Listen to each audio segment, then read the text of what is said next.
نحمده ونصلي ونسلم على رسوله الكريم اما بعد فاعوذ باللہ من الشیطان الرجیم بسم اللہ الرحمن الرحیم قل هو اللہ احد صدق اللہ العظیم ان اللہ وملائکتہ یصلون علی النبی یا ایہا الذین آمنوا صلوا علیہ وسلموا تسلیما الصلاۃ والسلام علیک یا سیدی یا رسول اللہ وعلی آلک واصحابک یا سیدی یا حبیب اللہ۔ حضرات سامعین، آج کی اس مختصر مجلس کے اندر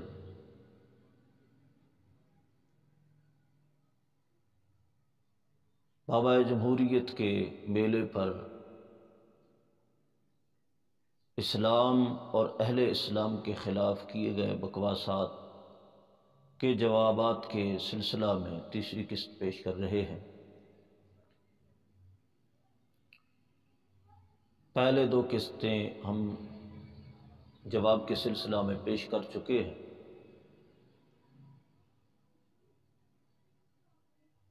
ان دو قسطوں کے اندر ہم نے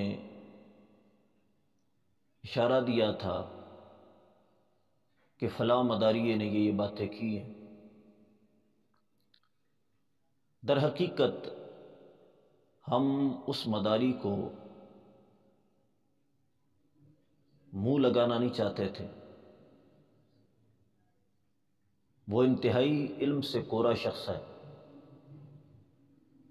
علم کے ابجد سے بھی ناواقف ہے۔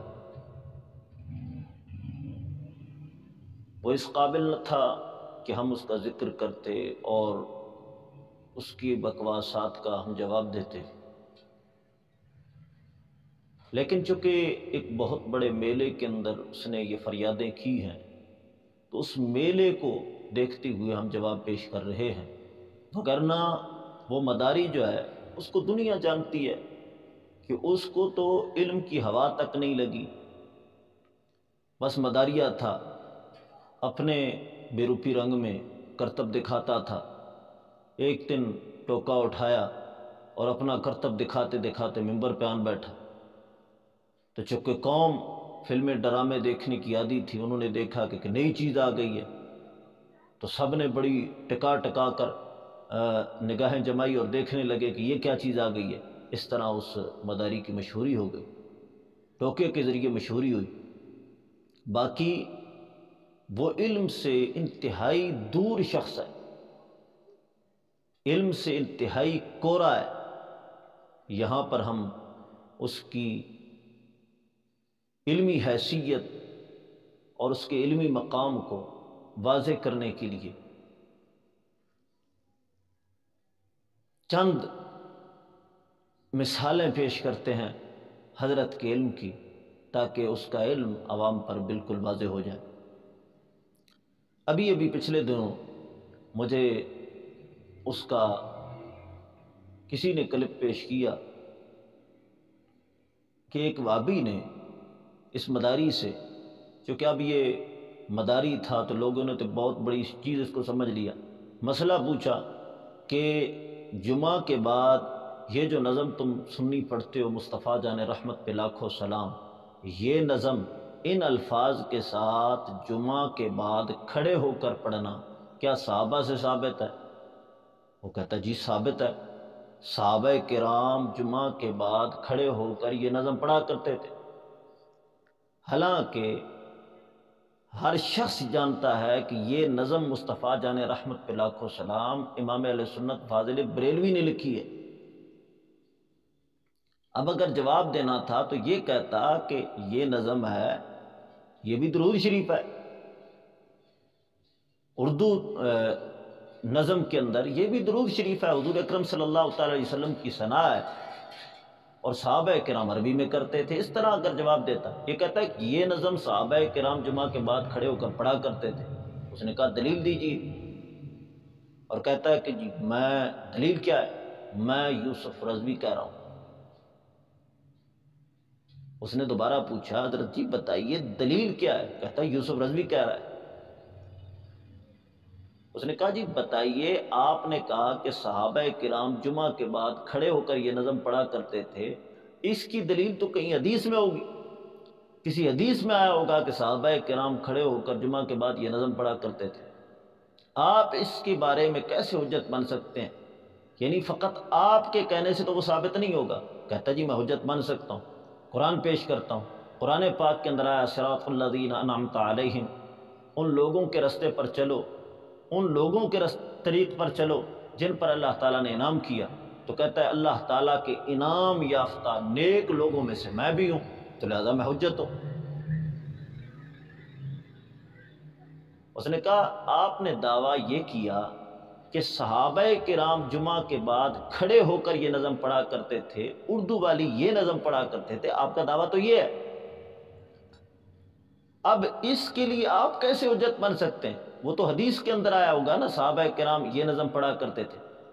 کہتا جی میں حجت بن سکتا ہوں، میں قرآن پیش کرتا ہوں، اس کی وضاحت کرتا ہوں قرآن پاک سے، اور پھر وضاحت کرتے ہوئے قرآن پاک کی ایک آیت پڑھتا ہے، سورہ نساء کی آیت نمبر 69، اور آیت پاک کے الفاظ جو ہیں وہ بھی غلط تلاوت کرتا ہے، کہتا ہے واللہ علیہم من النبیین والصدیقین والشہداء والصالحین، حالانکہ وہاں پر ہے انعم اللہ علیہم من النبیین والصدیقین والشہداء والصالحین۔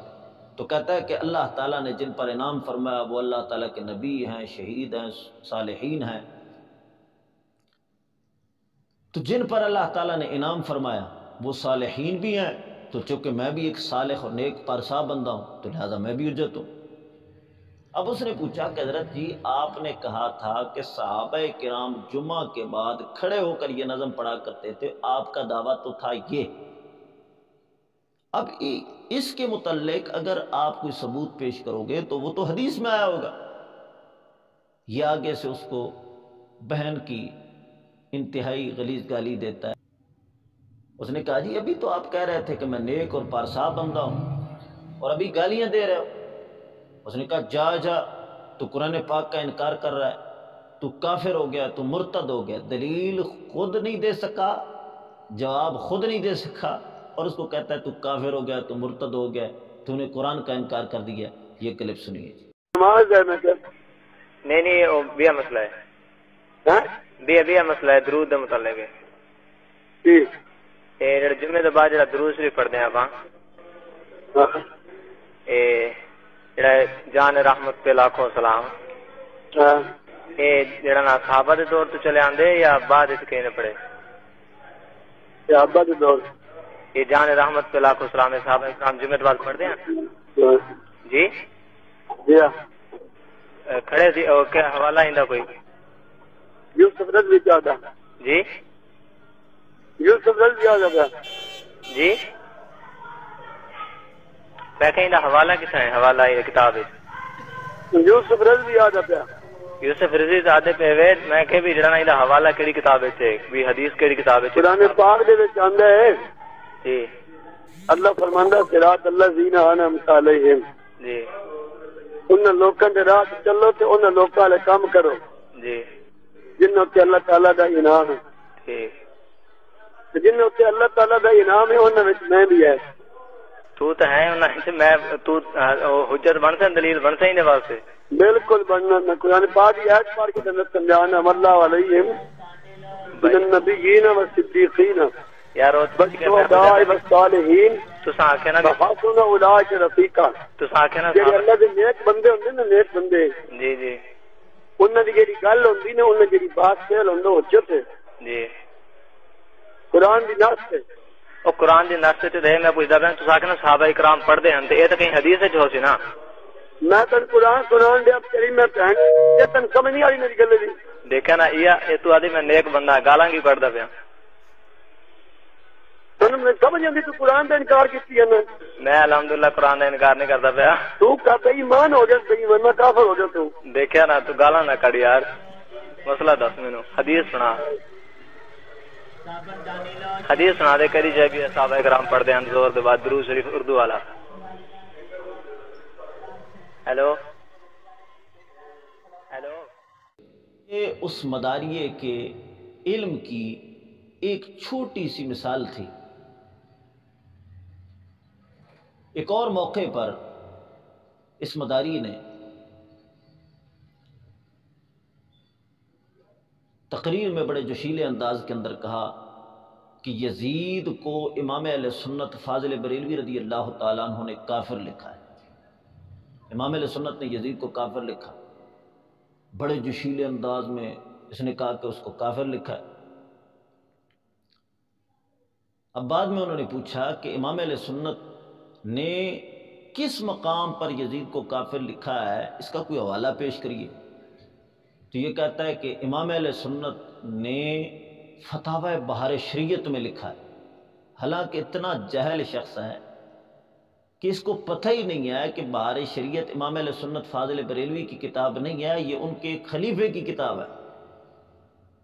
امام اہل سنت نے فتاوی بہار شریعت میں لکھا، اور پھر اس کو یہ نہیں معلوم کہ یہ فقہ کی کتاب ہے، فتاوی کا مجموعہ نہیں ہے۔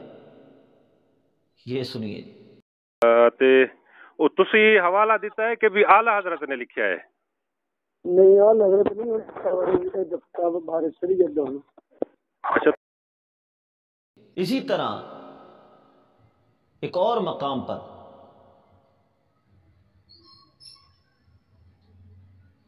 امام حسین رضی اللہ تعالی عنہ کے متعلق گفتگو کر رہا تھا کہ امام حسین رضی اللہ تعالی عنہ ان حضرات میں سے ہیں کہ جنہوں نے یزید کی بیعت نہ کی، اور ان کے متعلق کہتا ہے کہ البدایہ والنہایہ کے اندر بھی ہے، البدایہ والنہایہ کتاب کا نام ہے، لیکن اس کو نام سیدھا نہیں آتا، وہ کہتا ہے البدایہ والنہایہ کے اندر، البدایہ والنہایہ کے متعلق کہتا ہے البدایہ والنہایہ، کتاب کا نام اس طرح لیتا ہے۔ اور امام حسین کے بارے میں امام علی مقام کے بجائے امام علی مقام کہتا ہے، اور پھر جو ثبوت کے طور پر وہ روایت پیش کرتا ہے اس کے عربی الفاظ بھی آپ سنیں گے تو رشک کریں گے کہ ابھی تک دنیا کے اندر عربی دان ایسے حضرات بھی موجود ہیں۔ یہ کلپ سنیے۔ امام علی مقام امام حسین نے ابن کثیر البدایۃ والنہایہ میں لکھتے ہیں کہ جناب امام علی مقام بھی ان لوگوں میں سے ہی ہیں، امام علی مقام ان لوگوں میں ہیں جنہوں نے یزید کی بیعت کا انکار کیا تھا۔ پھر ففادہ یدہ فی یدہ، میں اس کے ہاتھ پہ ہاتھ رکھوں گا۔ یہ ہے وہ شخص جس کی جانب ہم نے اشارہ دیا، یہ انتہائی علم سے کورا شخص ہے، ہم اس کو منہ لگانا روا نہ سمجھتے تھے، اور اس کے کیے گئے بکواسات کا جواب دینا بالکل ہم غیر مناسب سمجھتے تھے، لیکن چونکہ اس نے ایک بہت بڑے میلے کے اندر یہ فریادیں کی ہیں اور اپنے آپ کو مظلوم پیش کیا ہے، جی ہم مظلوم ہیں، جی چشتیوں نے ہمارے بابے کا جنازہ نہیں پڑھا، اور اب ہم محفلوں میں جاتے ہیں تو وہ ہمیں اپنی محفلوں میں جانے نہیں دیتے، تو ہم مظلوم ہیں، ہم بیچارے ہیں، ہم ایسے ہیں۔ تو ان کے مظلومیت کی یہ کہانی جو ہے ہم آپ کے سامنے پیش کر رہے ہیں۔ بس یہی ہمارا مقصد تھا کہ وہ جو مظلوم بن رہے ہیں ان کی مظلومیت کی کہانی کو آپ کے سامنے کھول کر واضح کر دیا جائے۔ 2 قسطیں ہم پہلے پیش کر چکے ہیں اور آج تیسری قسط ہم پیش کر رہے ہیں۔ اس تیسری قسط کے اندر بابا جمہوریت کی ایک بہت بڑی گمراہی کے متعلق ہم گزارشات پیش کریں گے۔ آج کافی خطبہ مقررین کو لکھا گیا کہ وہ طریقے لبیک پر برسرے اور کہہ رہے ہیں کہ بابا جمہوریت کے میلے پر تمام اولیاء کرام سے بڑھا کر بابا جمہوریت کو پیش کیا گیا۔ حسن نقشبندی نامی ایک خطیب نے بابا جمہوریت کے متعلق کہا ہے کہ بابا جمہوریت کے بعد ان سے بڑا رتبے مقام سے ان کے اوپر فقط غوث پاک رضی اللہ تعالی عنہ ہیں. یعنی کیا مطلب؟ پیر مہر علی شاہ، امام احمد رضا فاضل بریلوی، بابا فرید الدین جلی شکر، خواجہ معین الدین میری، جتنے بھی اولیاء کرام ہیں یہ سارے کے سارے بابا جمہوریت سے چھوٹے درجے کے ہیں، اور بابا جمہوریت سے اوپر والے درجہ کے اندر کوئی ہیں تو حضور فقط غوث پاک رضی اللہ تعالی عنہ ہیں. اس کا یہ کلپ سماعت. بارگاہ غوثیت میں پچھلے ہفتے میں اسی در کے صدقے سے میری حاضری ہوئی. وہاں ایک بزرگ جلوہ فرما ہیں، وہ حضرت سائیں توکل شاہ صاحب امبالوی رحمۃ اللہ تعالی علیہ کے طریق سے ہیں. وہ لوگ ان کی خدمت میں حاضر ہوتے ہیں اور اپنے مقدر کے بارے میں پوچھتے ہیں تو وہ ہر شخص کو آسمان کی جانب دیکھ کر پھر اسے اس کے بارے میں خبر دیتے ہیں. حضور غوث پاک رضی اللہ تعالیٰ عنہ کی خدمت اقدس میں ہر وقت وہ بیٹھے رہتے ہیں. عرب کے بزرگ ہیں. میں نے ان کے سامنے حضرت امیر المجاہدین قاسم عشق رسول استاذ گرامی حضرت علامہ خادم حسین رضوی رحمۃ اللہ تعالی علیہ کی تصویر پیش کی. آسمان کی جانب دیکھ کر برجستہ فرمانے لگے، صوفیاء کی بولی میں کہنے لگے دنیا میں نقبا 100 ہیں، نجبا 70 ہیں، ابدال 40 ہیں، اور کتب جو ہیں وہ 3 ہیں، اور اس وقت ان میں سے ایک کا نام خادم حسین رضوی رحمت اللہ تعالی علیہ ہے. وہ حضرت امیر المجاہدین کی تصویر کو دیکھ کر کہنے لگے هو القطب العالم، بس، اور فرمانے لگے اس سے آگے ان کے اوپر صرف حضور غوث اعظم محبوب سبحانی رحمت اللہ تعالی علیہ لگے هو القطب العالم، بس، اور فرمانے لگے اس سے آگے ان کے اوپر صرف حضور غوث اعظم محبوب سبحانی رحمت اللہ تعالی علیہ لگے هو القطب العالم، بس، اور فرمانے لگے اس سے آگے ان کے اوپر صرف حضور غوث اعظم محبوب سبحانی رحمت اللہ تعالی علیہ.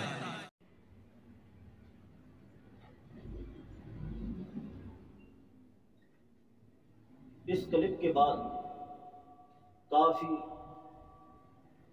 مقررین خطبہ نے ان کی مذمت کی ہے کہ یہ بابا جمہوریت کو اپنے مقام سے بڑھانا ہے، یہ بہت بڑی زیادتی ہے. میں ان مقررین اور خطبہ سے عرض کروں گا کہ تاریخ بلیک والے فقط اس زیادتی کے مرتکب نہیں ہوئے کہ یہ اپنے بابا جمہوریت کو پیر مہر علی شاہ، امام احمد رضا فاضل بریلوی سے بڑھا کر بیان کریں، بلکہ یہ تو بابا جمہوریت کو خدا کہتے ہیں. انہوں نے بابا جمہوریت کو خدا تک کہا ہے. آج بھی اس قسط کے اندر ہم یہی پیش کریں گے کہ بابا جمہوریت کو ان کا خدا کہنا اور کہنے کے بعد پھر اسی پہ ڈٹے رہنا، کہنا کہ اس میں کیا قباحت ہے، ہم نے بابا جی کو خدا ہی تو کہا ہے، اور کیا ہے اس میں کیا قباحت ہے. یہ کس موقع پر انہوں نے بابا جمہوریت کو خدا کہا؟ فیض آباد کا جب کرنا ہوا، ابتدائی دھرنوں میں سے کرنا تھا. گجرات والا وہ پیر نام نہاد پیر افضل قادری، اور اس وقت وہ لاہور والے ڈاکٹر جو تھے وہ بھی ان کے ساتھ تھے. لاہور والے ڈاکٹر کا دھرنا لاہور میں ہو رہا تھا اور پیر افضل قادری یہ خادم وغیرہ ادھر دھرنا دے رہے تھے. انہوں نے حکومت کے ساتھ سمجھوتا کر دیا، جو باتیں ہوئی انہوں نے دھرنا ختم کرنے کا اعلان کیا، لیکن جلالی نے کہا کہ ہم دھرنا ختم نہیں کریں گے. یہ کوئی مطالبات ہیں کہ فقط اس کو کرسی سے نیچے اتارا جائے اور یہ کہا جائے کہ بعد میں اس کو کافر تک نہیں کہیں گے. یعنی جو مطالبات ہوئے تھے وہ بھی انتہائی یوں سمجھیے گستاخی پر مبنی تھے. تو جلالی نے دھرنا ختم نہ کیا. پیر افضل قادری نے اس دھرنے میں اپنے بلیکی کارکنوں کو سمجھاتے ہوئے یہ کہا ہے کہ ہمارے جو بڑے ہیں وہ بابا جمہوریت ہے، ہم فقط ان کو اپنا بڑا جانتے ہیں، ان کو اپنا بڑا نہیں جانتے. تو جب ہم فقط انہیں اپنا بڑا جانتے ہیں، تو جب انہوں نے کہہ دیا کہ کرنا ختم کرو، ہم ختم کر رہے ہیں. لیکن کس رنگ میں اس نے کہا؟ وہ کہتا ہے ہم ایک ہی خدا رکھیں گے تاریخ لبیک. وہ یہی ہمارے خدا ہے. خادم کی جانب اس نے اشارہ کیا. کہتا ہے دو خدا ہم نہیں رکھ سکتے. اور پھر قرآن پاک کی آیت پڑھتا ہے لو کان فیہما آلہۃ الا اللہ لفسدتا. زمین و آسمان میں اللہ تعالیٰ کے سوا اگر کوئی اور خدا ہوتا تو یہ زمین و آسمان برباد ہو جاتے. یہ آیت اللہ تعالیٰ کے بارے میں تھی اور اس نے بابا جمہوریت پر اس کو چسپاں کیا اور کہتا ہے کہ اب دو ہوں گے تو بربادی آ جائے گی، لہذا ہم ایک ہی بابا جمہوریت کو خدا رکھیں گے. وہ جیسے آتا ہے لو کان فیہما آلہۃ الا اللہ لفسدتا. دو خدا بھی ہوں تو زمین و آسمان میں فساد پیدا ہو جائے. لبیک میں بھی اگر آپ دو خدا مانیں گے تو بیڑا غرق ہو جائے. لبیک میں بھی اگر آپ دو خدا مانیں گے تو بیڑا غرق ہو جائے. لبیک میں بھی اگر آپ دو خدا مانیں گے تو بیڑا غرق ہو جائے. اس کلپ کے بعد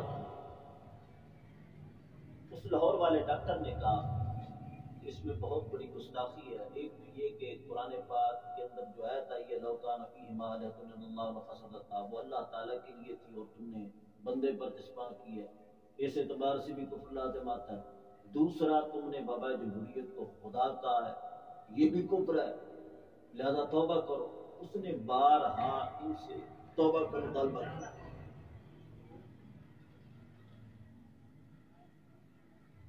اب توبہ کرنے کے بجائے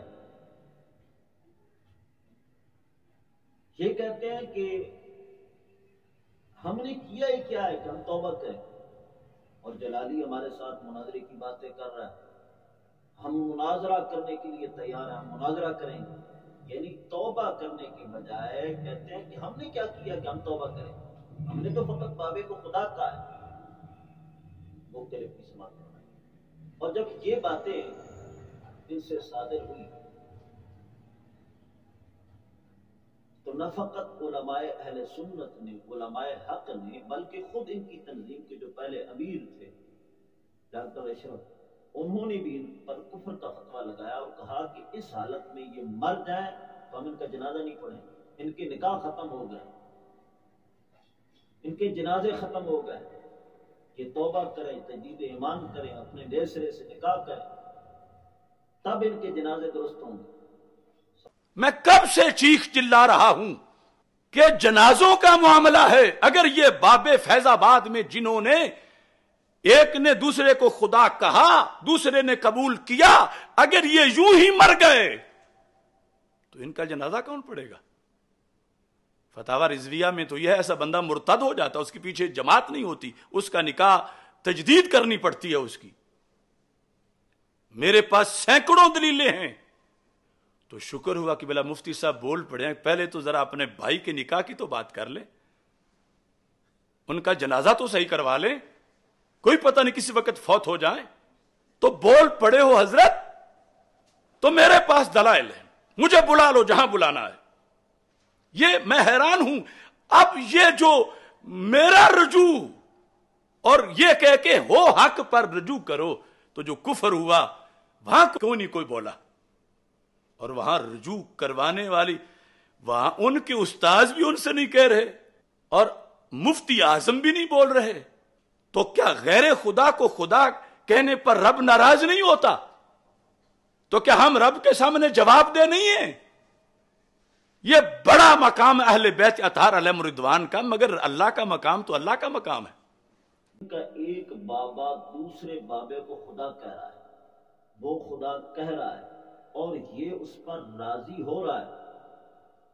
اس نے زندگی بھر اس کا رد نہیں کیا کہ اس نے غلط کہا ہے، اے پیر عبد القادری تم توبہ کرو، تجدید ایمان کرو، یا اس موقع پر کہہ دیتا کہ یہ جملہ غلط ہے۔ نہ زندگی بھر اسی پر قائم رہا اور اسی پر اس پر موت پر باقی ہوئی، اور تعویلیں کرتے تھے کہ اس میں قباحت کیا ہے۔ اس نے اگر خدا کہہ دیا تو اس میں کیا قباحت ہے؟ پیر محمد افضل قادری بانی و سرپرست اعلیٰ تحریک لبیک یا رسول اللہ مخاطب ہوں۔ بڑے دکھ کی بات ہے کہ ڈاکٹر اشرف اسد جلالی صاحب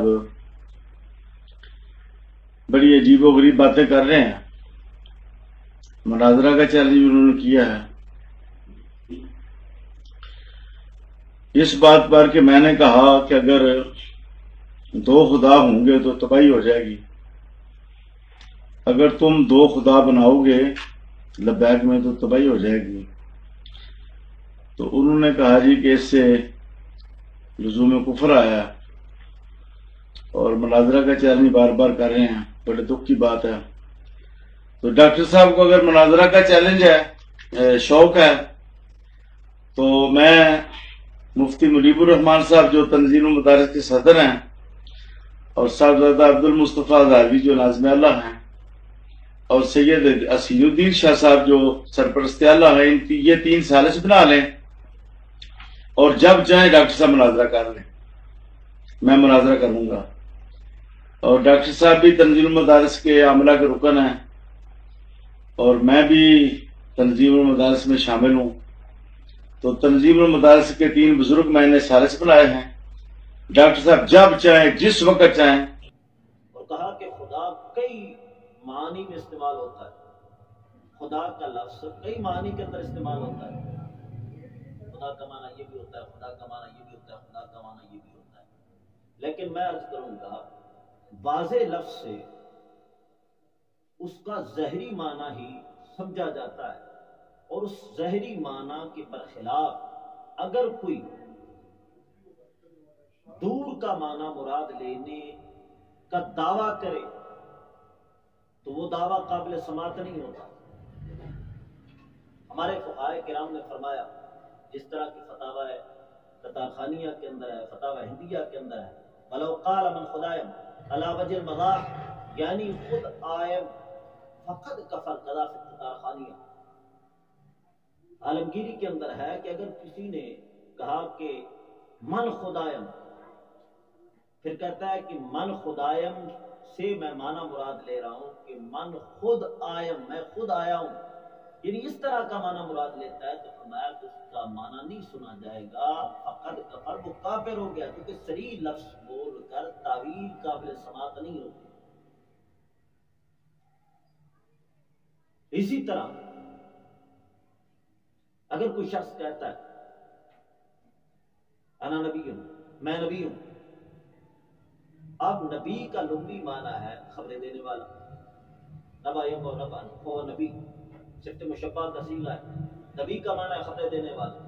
اب اگر کوئی کہتا ہے کہ میں نبی ہوں اور کہتا ہے کہ میری مراد یہ ہے کہ میں خبریں دینے والا ہوں، میرا ایک چینل ہے اس میں خبریں نشر کرتا ہوں، تو اس کا یہ دعویٰ قابل سماعت نہیں ہے، کیونکہ اس کا مخصوص معنی شرع کی اصطلاح میں اللہ تعالیٰ کے پیغمبر کو نبی کہا جاتا ہے، تو اس کی یہ تعویل نہیں سنی جا سکتی۔ صلاۃ کا لفظی معنی سری نے لانا ہے،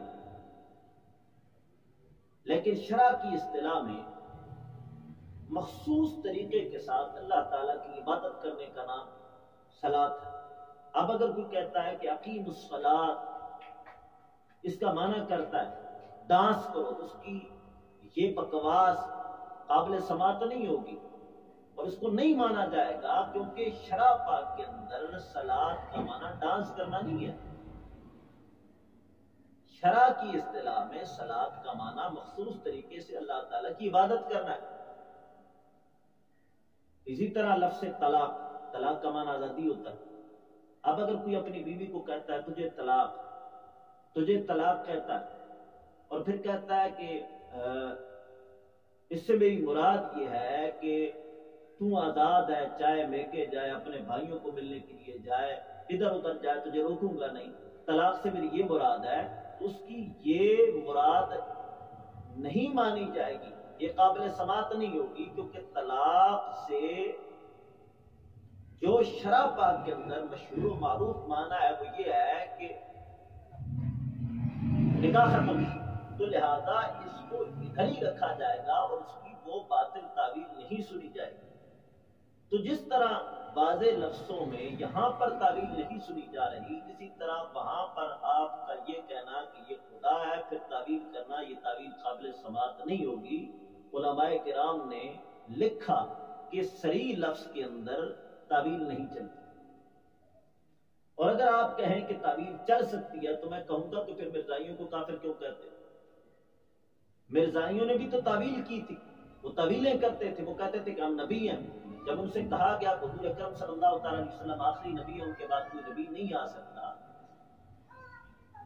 تو انہوں نے کہا کہ ہم بھی مانتے ہیں کہ حضور اکرم صلی اللہ تعالی علیہ وسلم آخری نبی ہے، حضور اکرم صلی اللہ تعالی علیہ وسلم کو آخری نبی ہم بھی مانتے ہیں، اور پھر تم نے نبوت کا دعویٰ کیوں کیا؟ تم کیوں کہتے ہو کم؟ وہ کہتا ہے کہ میں نبی ہوں، ذلی نبی ہوں، میں اس نبی کا فقط سایہ ہوں، پر تو ہوں، یعنی اس طرح کی باتیں کرتا ہے۔ اب اس کی تعویل کیوں نہیں سن رہے؟ جب اس نے کہہ دیا کہ میں نبی ہوں، پھر تعویلیں کرتا رہے، صریح لفظ کے بعد تعویل قابل سماعت نہیں ہوتی۔ اگر صریح لفظ بولنے کے بعد تعویل قابل سماعت ہے تو پھر دیوبندیوں کی کیوں نہیں سنتے؟ انہوں نے جو بھی کفریات بکے ہیں اس کی تعویلیں کرتے ہیں، تو جب ان کی تعویل نہیں سنی جا سکتی تو آپ کی بھی تعویل نہیں سنی جا سکتی۔ یہ آپ کا جملہ ایک بابے کا دوسرے بابے کو خدا کہنا ضرور کفر ہے۔ اس نے تو پیر عبد القادری نے تو بعد میں اپنی صفائی پیش کرتے ہوئے فروز اللغات کا حوالہ دیا کہ فروز اللغات کے اندر خدا کے اتنے معنی لکھے ہیں، تو لہذا میں جو ہے گستاخ نہیں بنتا، تو میری عبارت کفر نہیں بنتی۔ شاید یہ ٹوکے والا اس کو بھی کہہ دے کہ فتاوی فروز اللغات میں ہے، لیکن میں حقیقی فتاوی جات پیش کرتا ہوں جن کے اندر ہے کہ کسی نے غیر خدا کو خدا کہا، اللہ تعالیٰ کے علاوہ کسی کو خدا کہا، تو فرمایا وہ کافر ہو جائے گا۔ یہ ابھی میں نے عبارت پیش کی ہے فتاوی ہندیہ میں، فتاوی تتار خانیہ سے ہے، وَلَوْ قَالَ مَنْ خُدَائِمْ عَلَى وَجْهِ الْمَدَاحِ، یعنی خود آئم فقط کفر، کذا تتار خانیہ۔ اس کے علاوہ امام اہل سنت فاضل بریلوی رضی اللہ تعالی عنہ کا فتاوی رضویہ شریف جلد نمبر 14 اور اس کے صفحہ نمبر 277 پر شیعہ کے متعلق امام اہل سنت فاضل بریلوی رضی اللہ تعالیٰ عنہ سے پوچھا گیا کہ وہ حضرت علی کرم اللہ تعالیٰ وجہ کریم کو خدا کہتے ہیں تو ان کے متعلق کیا حکم ہے؟ امام اہل سنت سرکار نے فرمایا جو حضرت علی کو خدا کہے یقیناً کافر ہے، جو حضرت علی کو خدا کہے فرمایا وہ یقیناً کافر مرتد ہے، من شک فی کفرہ و عذابہ فقد کفر، فرمایا جو اس کے کفر میں شک کرے گا وہ بھی کافر ہو جائے گا۔ یہ واضح لفظ امام اہل سنت فاضل بریلوی فرما رہا ہے کہ غیر خدا کو خدا نہیں کہنا، جو غیر خدا کو خدا کہے گا وہ کافر مرتد ہو جائے گا۔ یہ بھی اعلیٰ حضرت سرکار کے فرمادے کا فتویٰ ہے، فتاوی تاج الشریعہ، علامہ محمد اختر رضا قادری علیہ الرحمہ، فتاوی تاج الشریعہ کی جلد نمبر 1 صفحہ نمبر 196 پر ہے، فرمایا خدا اور اللہ الفاظ مترادفہ ہیں اور دونوں اللہ ہی کے لیے علم ذات ہیں جن کا اطلاق غیر باری تعالیٰ پر جائز نہیں۔ یہ فتویٰ آپ سے پوچھا گیا کہ اعلیٰ حضرت سرکار جہاں کہیں بھی قرآن پاک کے اندر لفظ اللہ استعمال ہوا ہے، ان اللہ یأمرکم بالعدل،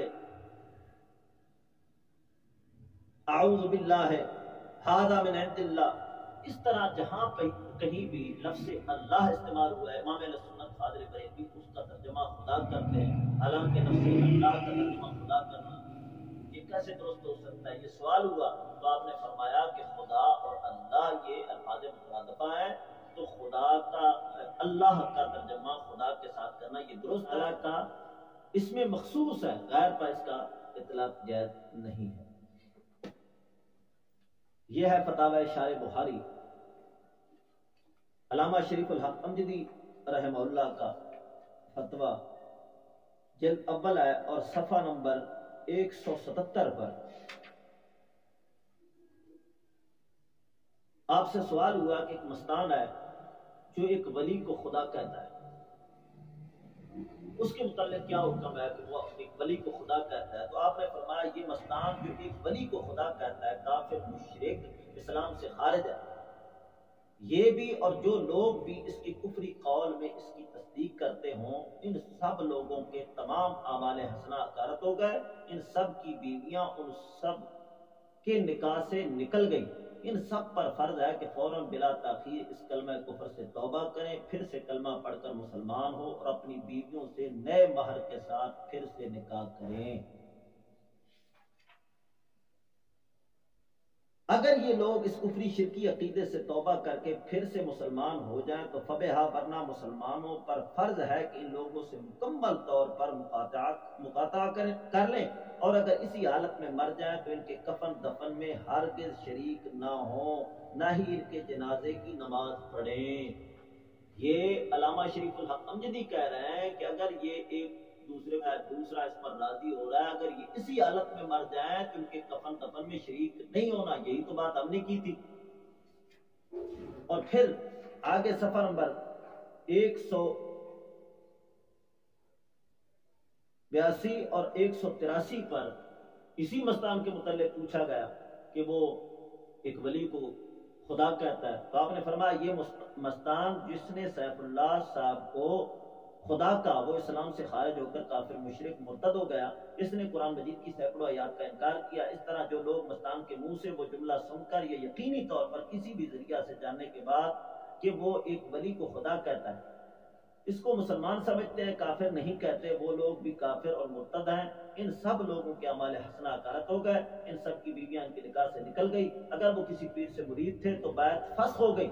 تمام مسلمانوں پر فرض ہے کہ اس مستان سے اور ان کے مذکورہ بالا ہمراہیوں سے، تمام تاریخ سے میل جول سلام کلام بند کر دیں، کسی تقریب میں نہ ان کو مدعو کریں اور نہ ہی ان کی کسی تقریب میں شریک ہوں، جتنے بڑے میلے وہ کرتے ہیں اس میں شریک نہ ہوں، اور اگر اسی حال پر مر جائیں تو نہ ان کے کفن دفن میں ہاتھ بٹائیں اور نہ ہی ان کے جنازہ کی نماز پڑھیں۔ ایسے لوگوں کے بارے میں حدیث شریف میں فرمایا گیا فلا تجالسوہم ولا تشاربوہم ولا تواکلوہم ولا تصلوا معہم ولا تصلوا علیہم۔